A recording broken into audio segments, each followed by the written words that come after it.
কেবল তো এসে একটু জড়িয়ে ধরলাম, আর এরকম করছো কেন? সেতু ছাড়তে চাইনি, আমি জোর করে ছাড়িয়ে নিলাম আর বললাম, তুমি এখানে কি করো? হ্যাঁ, আম্মু ডাকতে পাঠাইলো, তাই আসছি। তুমি যাও, আমি আসতেছি। সেতু মুখটা বেঁকিয়ে চলে গেল আর ফ্রেশ হতে চলে গেলাম। ফ্রেশ হয়ে মামির কাছে গেলাম, দেখি মামি অনেক কিছু রান্না করছে। মামি এত কিছু রান্না করছেন, কেউ আসবে নাকি? ফাজলামো করা বন্ধ কর। তুই আসোস, আসার পর যখন চলে যাবি তখন তোর জন্য প্রতিবারই রান্না করি। আমি মিষ্টি একটা হাসি দিয়ে খাবার টেবিলে বসলাম। পাশে সেতু ছিল, তাই সেতুর দিকে তাকিয়ে দেখি মুখটা মলিন হয়ে গেছে। মুখ মলিন হয়েছে, হয়তো আমার যাওয়ার কথা শুনে। আমি থাকলে হয়তো কিছুদিন মজা করতে পারতো আমার সাথে। রংপুর চলে যাবা কবে? বিয়ে না করে যাব না মামি, আব্বু পাত্রী দেখতেছে। ওমা, তাই নাকি? চোখের সামনে পাত্রী থাকতে আবার পাত্রী খোঁজা লাগে? কিরে সেতু, মনে মনে কি বলিস? আসলেই বিয়ে করবা? আপনিও না মামি, বিয়ে করলে আপনারা জানবেন তো। খাবার খেয়ে রুমে এসে কাপড়গুলো ব্যাগে তুলতেছি, তখনই সেতু আসলো আর বলল, তোমার সাথে কিছু কথা আছে। আমি শুনতেছি, বলো। আমার হাত ধরে নিয়ে গিয়ে খাটের উপর বসালো আর সেতুর আমার সামনে দাঁড়িয়ে আছে। কিছু সেকেন্ড দাঁড়িয়ে থাকার পর সরাসরি আমার ঠোঁট দুটো লেপটে নিল ওর ঠোঁটের সাথে। কিছুক্ষণ পর ছেড়ে দিল আর বলল, আমি তোমাকে অনেক ভালোবাসি, তোমাকে ছাড়া আমি বাঁচবো না। আই লাভ ইউ শুভ। আমি স্তব্ধ হয়ে আছি, কি উত্তর দিব ভাবতে পারছি না। আমিও সেতুকে ভালোবাসি, কিন্তু আমাদের বাস্তবতা অনেক কঠিন। আমার মামারা আমাকে অনেক বিশ্বাস করে। উত্তর দাও, কি হলো? সেতু, তুমি পাগলামি করছো কেন? তোমার আমাদের সাথে যায় না, আর আমাদের সম্পর্ক কেউ মেনে নেবে না। মাঝখান থেকে আমাদের যে মধুর একটা সম্পর্ক আছে, এটা নষ্ট হয়ে যাবে। আর আমার মামা মামিদের ভালোবাসা থেকে বঞ্চিত হতে চাই না। আর তোমাকে ভালোবেসে তোমাকে নিয়ে হয়তো পালিয়ে গেলাম। পালিয়ে গেলে মামা মামিদের কাছে থেকে আগের মতো ভালোবাসা পাবো না। আর তোমরা উচ্চ ফ্যামিলির মেয়ে, আর আমরা নিম্ন মধ্যবিত্ত ফ্যামিলির ছেলে। তোমার আব্বুকে বললে সে কোনো কারণেই রাজি হবে না। এর ভিতর একটা কারণ হলো আমরা নিম্ন মধ্যবিত্ত। আর আমার আরেকটা সমস্যা আছে, যেটার কারণে আমি কোনোদিন হয়তো বিয়ে করতেও পারবো না। ওই সমস্যার কারণ শুনলে তোমার আব্বু আম্মু কেউ রাজি হবে না। আশা করি তুমি বুঝতে পারছো। তুমি এখন অনেক ছোট, আগে বড় হও, তখন সব কিছু বুঝতে পারবা। তুমি যে আমাকে ভালোবাসি বলতেছো, এটা তোমার আবেগ, যেটা বেশি দিন থাকবে না। কিছুদিন পর এই ভালোবাসা শেষ হয়ে যাবে, তখন আর আমাকে ভালো লাগবে না। তুমি তখন কলেজে যাবা, তখন তোমার অনেক বন্ধু বান্ধবী হবে, আর তোমার বন্ধুরা সবাই গার্লফ্রেন্ড বয়ফ্রেন্ড নিয়ে ঘুরতে যাবে। তুমি তো ঘুরতে পারবে না। তখন মনে হবে কার সাথে প্রেম করি, যার সাথে একদিনও ঘুরতে পারি না। কলেজে যাবা, আমার থেকে অনেক সুন্দর সুন্দর ছেলে দেখতে পাবা, আর তোমাকে প্রপোজ করবে কারণ তুমি অনেক সুন্দর। আর ওই প্রপোজ পেয়ে মনে মনে বলবা, কত সুন্দর সুন্দর ছেলে প্রপোজ করে, আর আমি কিনা পড়ে আছি শ্যামলা একটা ছেলের কাছে। তখন আর আমাকে ভালো লাগবে না, আমাকে তোমার বোরিং মনে হবে। এই শোনো, আমি আর এখন ছোট নাই। আমি সামনে এসএসসি পরীক্ষা দিব, আর যারা দশম শ্রেণীতে পড়ে তারা ছোট হয় না। আমি বড় হয়েছি, আর আমি সব কিছুই বুঝি। আর তোমাকে আমি সত্যিই ভালোবাসি। এই ভালোবাসা কোনো আবেগ না, আমি তোমাকে নবম শ্রেণী থেকে ভালোবাসি। I really love you. এটা কখনো সম্ভব না। কেন সম্ভব না বলো? আমার অনেক বড় একটা প্রবলেম আছে। কি সমস্যা আমাকে বলো, আমি সব রকম সমস্যায় মেনে নিব। তোমার মতো কত মেয়ে বলল, শুভ তোমার সমস্যা থাকলেও আমি তোমাকে ভালোবাসবো, আর শোনার পর সবাই চলে গেল। আমি যাব না, বলো। আর একটু বড় হও, তখন বলবো। ভালো থেকো। আবার মনে হয় কবে আসি না আসি, দেখা হয় না হয়। এই বলে ঘর থেকে বের হয়ে আসি আর চলে যাই নানির কাছে। সব মামা মামির সাথে দেখা করে বিদায় নিয়ে আসলাম। সেতুকে একবার ভালো করে দেখলাম, দেখি সেতুর চোখে জল এসে পড়েছে। পরে আমি বাড়িতে এসে সেতুর সাথে ঘটনাগুলো সব বলি, শুধু কিসের কথা বাদ দিয়ে। আসলে আমি আর আম্মু ফ্রেন্ডের মতো। আমি ছোট থেকে আম্মুর সাথে শেয়ার করি। পরে কিছুদিন পর রংপুর ভার্সিটিতে চলে যাই। এর মাঝে সেতুর সাথে অনেক কথা, ভালো মন্দ এগুলোই জিজ্ঞেস করা হয়েছে। একদিন ভার্সিটিতে গিয়ে একটা মেয়ে বন্ধুর সাথে সেলফি তুলি আর ফেসবুকে পোস্ট করি। সেই পোস্ট সেতু দেখে ইনবক্স মাথায় তুলে ফেলে। ওই মেয়েটি কে? আমার বান্ধবী। বান্ধবী, তাই কি হয়েছে? হ্যাঁ, ওই রকম ভাবে কাছাকাছি বসে সেলফি তোলা লাগবো নাকি? আমি তোমাকে কোনো মেয়ের সাথে সহ্য করতে পারি না। এরপর যদি আবার মেয়েদের সাথে সেলফি তুলো, তাহলে আমি কিছু করে ফেলবো আর দোষ দিব তোমার। আচ্ছা ঠিক আছে, বলবো না। আমার অনার্সে পরীক্ষা দেই আর সেতু এসএসসি পরীক্ষা দেয়। সেতুর সাথে আমার অনেক কথা হয় 1 বছর। বলতে পারেন জিএফ বিএফ যেরকম করে কথা বলে আমরাও সেরকমভাবেই কথা বলি। 1 বছর সেতু আমার কাছে অনেকবার শুনতে চাইছে আমার প্রবলেম, কিন্তু আমি বলি নাই। এখন আমি চাকরি খুঁজছি আর সেতু ইন্টারে পড়ে। সেদিন শুধু জিজ্ঞেস করে, তোমার সমস্যাটা বলো। আমারও ধৈর্যের বাঁধ ভেঙে যায় আর আমি বলি আমি কোনোদিন বাবা হতে পারবো না। একটা অ্যাক্সিডেন্টে সমস্যা হয় আর ডাক্তার বলে আমি আর বাবা হতে পারবো না। সে তো শুধু মেসেজ সিন করলো আর হার্ট একটা ইমোজি দিল, পরে অফলাইনে চলে গেল। আমি অবশ্য জানি কেন চলে গেল। আমার যে সমস্যা এটা জেনে কোনো মেয়ে বিয়ে করবে না, আর বিয়ে করবেই বা কেন? আমি কোনোদিন তাকে মা ডাক শোনাতে পারবো না। এই যে সমস্যার কথা বললাম এখানেও কিছু কারণ আছে, গল্পে থাকুন জানতে পারবেন। গল্পের ভিতর টুইস্ট আনতে চাইতেছি। সেদিন সমস্যা বলার পর সেতু 3 দিন অনলাইনে আসে নাই। আমি ওকে মিস করতেছি অনেক। সেতু আমাকে অনেক কেয়ার করত, অনেক শাসন করত। তার দেওয়া মেসেজগুলো মিস করতেছি। 3 দিন পর অফলাইন আসলো। সেতুর নামের পাশে সবুজ বাতিটা জ্বলে উঠল। আমি একটা মেসেজ দিলাম, কেমন আছো? ভালো। বাড়ির সবাই কেমন আছে? ভালো। ভালো থেকো। হুম। পরে আর মেসেজ দিলাম না, একটু মনে মনে হাসলাম।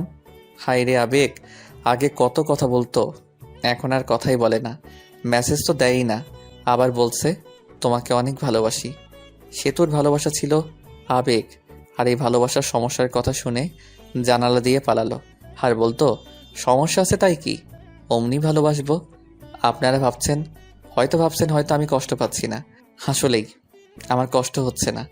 আজকে নতুনভাবে কেউ কথা বলা বাদ দেয়নি। অনেকে এরকমভাবে বলতো ভালোবাসি, কিন্তু সমস্যার কথা বলতেই কথা বলা বন্ধ করে দিছে। যদিও অন্য মেয়েদের থেকে সেতুর ব্যাপারটা একটু আলাদা, কারণ সেতুকে আমি ভালোবাসি। আর ভালোবাসাও না ভালো লাগা, এই আর কি। সেতুকে মিস করি, তার মেসেজগুলো মিস করি, এটাই, তাছাড়া আর কিছুই না। এখন আস্তে আস্তে সেতুকে ভুলে যাব, তার দেওয়া মেসেজগুলো আর মিস করব না। আমার একটা চাকরি হয়ে গেছে, এখন আর আমি বেকার নাই। কিছুদিন পর শুনতে পেলাম সেতুর বিয়ে ঠিক হয়েছে একটা এমবিবিএস ডাক্তারের সাথে। শুনে ভালোই লাগলো। বিয়ের দিন তারিখ ঠিক হয়েছে। বিয়ের 7 দিন আগে থেকেই সব মামা মামি নানি সবাই ফোন দিয়ে বলতেছে তাড়াতাড়ি আসতে। আর বলবেই না কেন, 5 মামার একমাত্র ভাগিনা, অনেক আদরের। আর আমি ছোটবেলায় মামার বাড়ি বেশি থাকছি, কিন্তু এটা ওটা বলে বলি বিয়েতে যাইতে পারবো না। আসলে বিয়েতে যাইয়া সেতুর সামনে যাইতে শরম করবে, আর শরমের কারণটা আপনারা ফিল করতে পারবেন। সেতুর বিয়েতে আসতে আব্বু আম্মু আসতে বলেছে, কিন্তু না করে দিছি। আম্মু আসার জন্য জোর করে নাই, জোর করলে আসতেই হতো, কারণ আম্মু উপরে কথাগুলো সব জানে। আমার জীবনে সব ঘটনা আম্মুর সাথে শেয়ার করি। বিয়ের 4 দিন আগে সেতু মেসেজ দিছে, ভাইয়া বিয়ে আসবে না কেন? আসলে 1 বছর কথা বলার পর তোমাকে ভালোবেসে ফেলেছিলাম, আর তুমি মাঝপথে ছাইড়া দিলে। সব কিছুই সম্ভব, কিন্তু নিজের চোখের সামনে ভালোবাসা দেখা সম্ভব না। আপনাকে দিয়ে যদি আমি মা হতে না পারি তাহলে বিয়ে করে লাভ কি? আপনাকে তো কেউ বিয়ে করবে না। আমি আর কিছু না বলে হাসির একটা ইমোজি দিয়ে অফলাইন চলে গেলাম। বিয়ের 2 দিন আগে রুমে বসে আছি বললে ভুল হবে, অফিসের জন্য রেডি হচ্ছি। তখন দেখি মামা আমার দরজার সামনে দাঁড়িয়ে আছে। আমি সালাম দিয়ে বললাম, আরে মামা, কখন আসলেন? এই জায়গায় বসেন। আমি বসতে আসিনি, তোমাকে নিতে এসেছি, চলো। মামা, নতুন নতুন অফিসে জয়েন করছি, আর ছুটি দিবে না, আর এমনি গেলে চাকরি থাকবে। তোমাকে কি কেউ কিছু বলেছে? তোমার মামি কি কিছু বলেছে বলো? না মামা, আমি আর কি বলবো।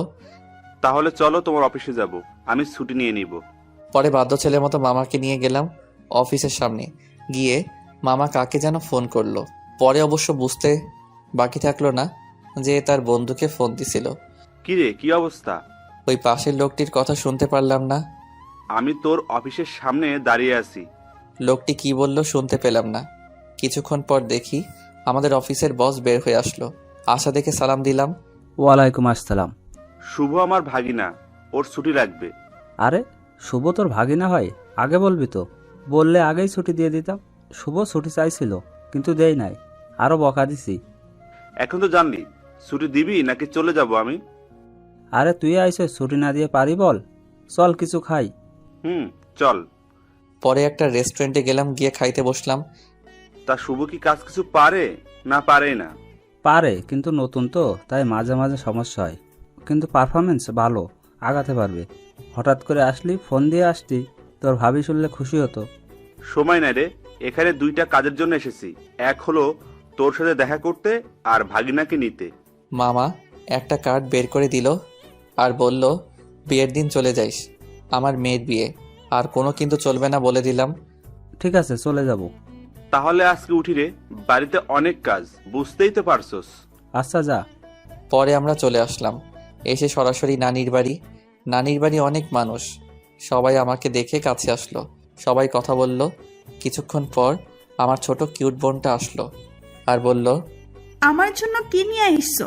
কিছুই না। তোমার সাথে কথা নেই, যাও। ঠিক আছে না। নীলা আমাকে চকলেট দেয়গা। পরে ছোট বোন চকলেটটা নিয়ে দৌড় দিল। আমি আম্মুর সাথে কথা বললাম, বলে ফ্রেশ হয়ে কিছু খেয়ে নিলাম। সেতুর সাথে এখনো দেখা হয়নি, অনেক খুশিতে আছে মনে হয়। বিয়ের সব আয়োজন কমপ্লিট করা হলো। বিয়ের দিন যেটা ভাবি নাই ওই কাজটাই হয়েছে। আরে ভাই, যেটা ভাবতেছেন ওইটা হয় নাই। আপনারা ভাবছেন সেতুর সাথে বিয়ে হবে, কিন্তু বিয়ে হবে না।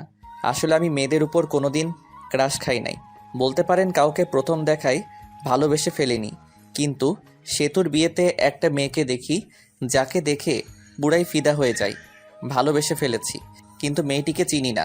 মামার বাড়ির আত্মীয়দের যতগুলো মেয়ে আছে সবগুলোই চিনি, কিন্তু এই মেয়েকে চিনলাম না। অত ভেবে লাভ নাই, শুভ আগে ভাব কিভাবে মেয়েটাকে পটানো যায়। যেভাবে হোক বিয়ের কয়দিনের ভিতর পটাতে হবে, না পটালে হাতছাড়া হয়ে যাবে। যেই ভাবা সেই কাজ। দেখতে পেলাম মেয়েটা একাই বসে আছে। আমি তার কাছে গিয়ে বসলাম। বসে থেকে বুকের বাম পাশে হাত দিয়ে বলতে লাগলাম, উহ, আহ, ইস। আপনার কোনো সমস্যা হয়েছে? ডাক্তারকে ডাক দিতে বলবো? উহ, ওহ, ইস, দেখতেই পারছেন বুকের বাবাসে চিনচিন করছে। ডাক্তারকে ফোন করব? এই ব্যথা ডাক্তার দিয়ে ভালো হবে না। এই ব্যথা ভালো হতে হলে আপনাকে লাগবে গো, আপনাকে। আরে আপনি কি বলেন এসব? আপনি পাগল হয়েছেন নাকি? প্রেমে পড়লে যদি পাগল হতে হয় তাও হব তোমার জন্য। কি বলেন এসব? এই বলে মেয়েটি চলে গেল। আমি ওর চলে যাওয়ার দিকে তাকিয়ে রইলাম, ধ্যান ধরে বসে আছি। তখনই মামা বলল, শুভ এই কাজটা করতো। কাজ করতে চলে গেলাম, কিন্তু ওই মেয়েটির মায়াবী চোখ, এলোমেলো চুল, এত সুন্দর চাহনি, মিষ্টি মিষ্টি হাসি, সব মিলিয়ে পুরাই জোস। ভাবতে লাগলাম নামটা কিভাবে শোনা যায়। বাড়িতে যতগুলো লোক আছে তাদেরকে খাবার দিতে হবে, আর আমার দায়িত্ব হলো টেবিল ঘুরে ঘুরে দেখা। টেবিলের উপর সব কিছু রাখা হবে, সব আত্মীয়দের যা কিছু খাবে সব নিয়ে নিয়ে খাবে। ওইটাই দেখা লাগবো কোন জায়গায় তরকারি শেষ হলো, পানি শেষ হলো, কারো খাইতে প্রবলেম হইতেছে কিনা। এত কাজ আর বিয়েবাড়ির এত মেয়েদের মাঝে আমার চোখ শুধু ওই মেয়েটিকে খুঁজে। বিয়েবাড়িতে মেয়ে পটানো আর কথা বলার জন্য একেবারে পারফেক্ট জায়গা। অবশেষে সবাইকে খাইতে দেওয়া হলো। অনেকে আসলো, কিন্তু ওই মেয়েটিকে আসতেছে না। কিছুক্ষণ পর সেতুর বড় বোনের সাথে আসলো ওই মেয়েটি। পরে খাবার পরিবেশন করা হলো। আমি আসতেই রিধি আপু যে টেবিলে বসেছে ওই টেবিলে গেলাম। রিধি আপুকে বললাম, একা খাচ্ছ? একলা খাবো কেন? এই যে কত মানুষ আমার আশেপাশে। আচ্ছা, আমাকে সাথে নিয়ে খাইলেও তো হয়। একটা মাংসের টুকরা খাওয়াই দাও। হ্যাঁ কর, খাওয়াই দিতেছি। আপা, এই মেয়েটার নাম কি? কোন মেয়েটা? তোর ডান পাশেরটা। ও, এর নাম হলো আফরিন। এ হলো। আর কিছু শুনতে চাই নাই, নামটা দিয়েই চলবে। আচ্ছা, মেয়েদের নাম শুনে কি করবে? আবার প্রেমে পড়ে গেলে নাকি? আফরিন শুধু সবকিছু শুনতেছে আর অবাক দৃষ্টিতে আমাদের দিকে দেখছে আর খাচ্ছে। কি যে বলো না তুমি! প্রেমে পড়ে কি করবি? ফুপুকে বলে একটা বিয়ে করে ফেল, বয়স তো আর কম হলো না, আর কিছুদিন গেলে বুড়ো হয়ে যাবি, বউ পাবি না। আফরিনের মতো সুন্দর একটা মেয়ে পেলে তো এখনই বিয়ে করে ফেলতাম। আফরিন একটু কাশি দিল খাক খাক করে। আর নিধি, কি বললি তুই? আর আমি এটা বলে ওখান থেকে চলে আসলাম। বেশিক্ষণ থাকলে প্রবলেম হয়ে যেত। সবার খাবার খাওয়া শেষ হলো, তখন মামা বলল, শুভ তুমি কি কিছু খাইছো? না মামা। তুমি তাহলে নিজের রুমে যাও, খাবার পাঠিয়ে দিতেছি। কিছুক্ষণ পর সেতুর শ্বশুর বাড়ি থেকে লোক আসবে, তখন তো আর খাইতে পারবা না। খাবার খেয়ে ভালো ড্রেস পরে এটা পরিবর্তন করো, গরমে ঘামের কারণে ড্রেসটা নষ্ট হয়ে গেছে। ঠিক আছে মামা। পরে চলে গেলাম নিধি রুমে। গিয়ে দেখি নিধি, আফরিন আরও কয়েকটা মেয়ে বসে থেকে ফোন চাপছে। আমাকে দেখে নিধি বলে উঠল, ক্যারে বান্দর, এখানে কি করস? আফরিনের দিকে তাকিয়ে থেকে বললাম, তাকে না দেখে আর থাকতে পারলাম না।